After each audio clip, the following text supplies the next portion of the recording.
Okay ဒီနေ့မှာတော့ကျွန်တော်တို့ image to 3D model ကြောင်းတဲ့ AI website လေးနဲ့ပြောပြပေးပါမယ်အဲ့တော့သူကတော့ဒီ website လေးဖြစ်တဲ့အတွက်ကျွန်တော်ဒီဘက်မှာ browser မှာဟုတ်လား translate လုပ်လိုက်မယ် only this time ထားလိုက်ဆိုရင် English လို့ရမယ်ပြီးရင်တော့ login လုပ်မယ်တော့ဒီမှာ WeChat နဲ့လည်းဝင်လို့ရတယ် QQ နဲ့လည်းဝင်လို့ရတယ် mail နဲ့လည်းဝင်လို့ရတယ်ကျွန်တော်တို့ဒီမှာ mail နဲ့ပဲဝင်လိုက်မယ်ဒီမှာကိုယ့်ရဲ့ mail ရိုက်ထည့်ပါတော့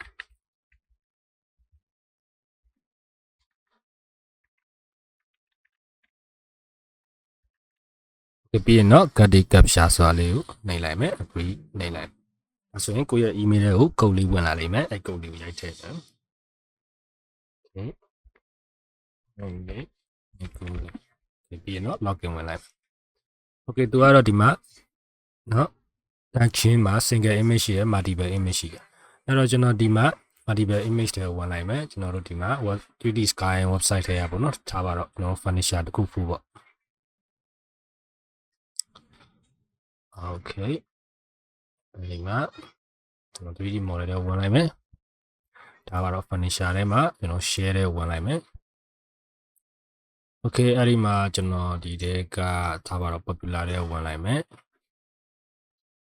တော့ဒ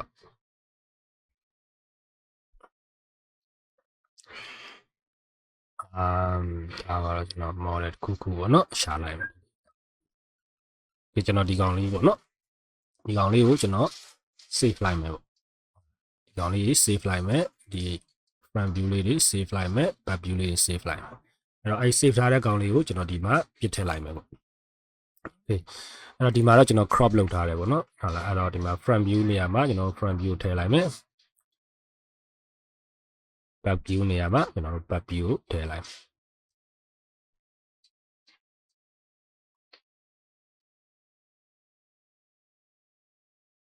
view နေရာမှာထည့်လိုက်မယ် sorry left view နေရာမှာတော့ဒီကောင်ကတော့ right view ပြရမှာပေါ့နော် right view ကိုထည့်လိုက် left view ကတော့မရှိဘူးဆိုတော့ထားလိုက်ကိစ္စမရှိဘူးကျွန်တော်တို့ပြီးသွားရင်တော့ဒီမှာ version တွေရွေးလို့ရတယ်ကျွန်တော်တို့3ကိုပဲရွေးထားမယ် polygon face ကတော့အမြင့်ဆုံးထားရတယ်ပေါ့နော် okay အဲ့တော့သူကတစ်ရက်ကို20 attempt ချင်းရှိတယ်ပေါ့နော်ကျွန်တော်ဒီမှာဟုတ်လားအခု20 model ထုတ်လို့ရတယ်ပေါ့အဲ့တော့ကျွန်တော်ဒီမှာ generate လုပ်ကြည့်လိုက်မယ်အဲ့တော့သူကဒီမှာကိုယ့်ရဲ့ link ကိုလည်းဟာလာ invite လုပ်လို့ရတယ်ပေါ့နော်အဲ့တော့သူကဆိုရင်တစ်ရက်ကို30လောက်ထိရမှာပေါ့နောက်ထပ်30 reward ရမယ်ပေါ့နော်အဲ့တော့အဲ့ဒီဟာလည်းတစ်ရက်အတွင်းမှာကျုံးဝင်တယ်ပေါ့နော်နောက်ရက်တွေအတွက်တော့ကျုံးဝင်ဘူးအဲ့တော့ဒီမှာခဏစောင့်လိုက်မယ်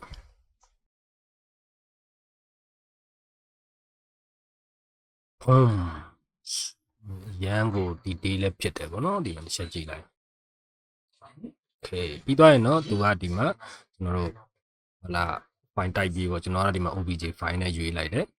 ရွေးလိုက်ပြီးတော့ကျွန်တော် download ဆွဲလိုက်ပါ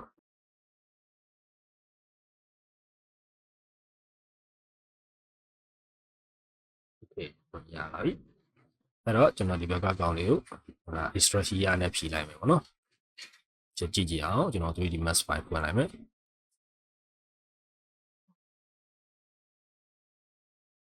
ပြီးသွားရင်တော့ဒါတပုတ်နေလိုက်မယ်ကျွန်တော်တို့ဒီမှာ download ဆွဲထားတဲ့ obj file လေးကိုကောက်ထည့်ကြည့်လိုက်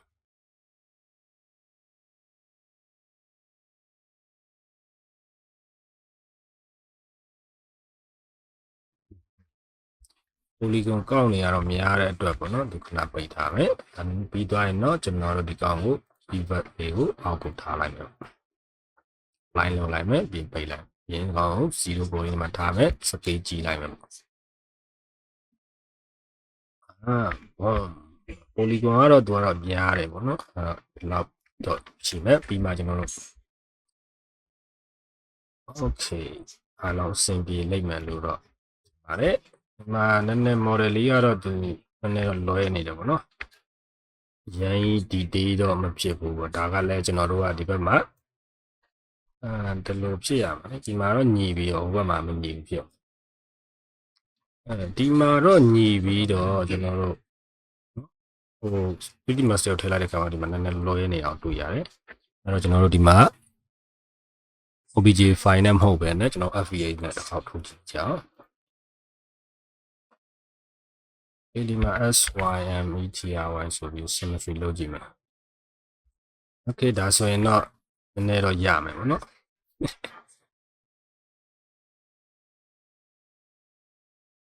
ဒီမှာနည်းနည်းလေးတော့ error တက်သွားတယ်အဲ့တော့ကျွန်တော်ဒီမှာ FVX နဲ့ပြန်ထုတ်ကြည့်မယ်ဒီ website မှာကျတော့ညင်နေပြီးတော့ကျွန်တော်တို့ import လုပ်တဲ့အခါမှာနည်းနည်းလေးလွဲနေတာပေါ့နော်ကျွန်တော်တို့ delete လုပ်လိုက်မယ်ခဏဒီ download ရတဲ့ကောင်လေးကိုကျွန်တော်ဒီထဲကိုဆွဲထည့်လိုက်မယ်ဒီကိုထည့်လိုက်မယ် Wi-Fi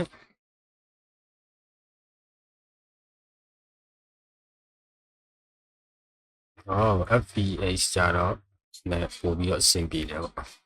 okay ပြီးတော့ရင်တော့ကျွန်တော်ဒီမှာ minimax.preview line လုပ်မယ်ဒီကို0 coordinate မှာထားလိုက်လာ okay အဲ့တော့ဒီမှာနည်းနည်းလေးတော့ကျွန်တော်မညီဘူးပေါ့နော်အဲ့တော့မညီတဲ့အတွက်ကြောင့်ကျွန်တော်ဒီဘက်မှာ modifier မှာ SYMETRY symmetry ကိုခောက်တင်လိုက်မယ်ဒါဆိုရင်တော့ညီသွားပြီပေါ့ flip လုပ်ကြည့်ရအောင်flip ရတယ်ပေါ့နော်အဲ့တော့ flip မလုပ်လည်းရတယ် okay ဆိုရင်တော့ကျွန်တော်တို့ရမ်းမိုက်တဲ့ 3D model လေးရပြီဒါက match ဖြစ်နေရပေါ့နော်အဲ့တော့ကျွန်တော် convert to editable poly ဖြစ်ပြောင်းလိုက်မယ် okay နောက်တဲ့ video တွေနဲ့လည်း sharing တွေထပ်လုပ်မှဖြစ်လို့ကျွန်တော်ရဲ့ Facebook နဲ့ YouTube channel လေးတွေကို like and subscribe လေးတွေလုပ်ထားပေးဖို့မေတ္တာရက်ခံပါတယ်အားလုံးပဲအဆင်ပြေကြပါစေဗျ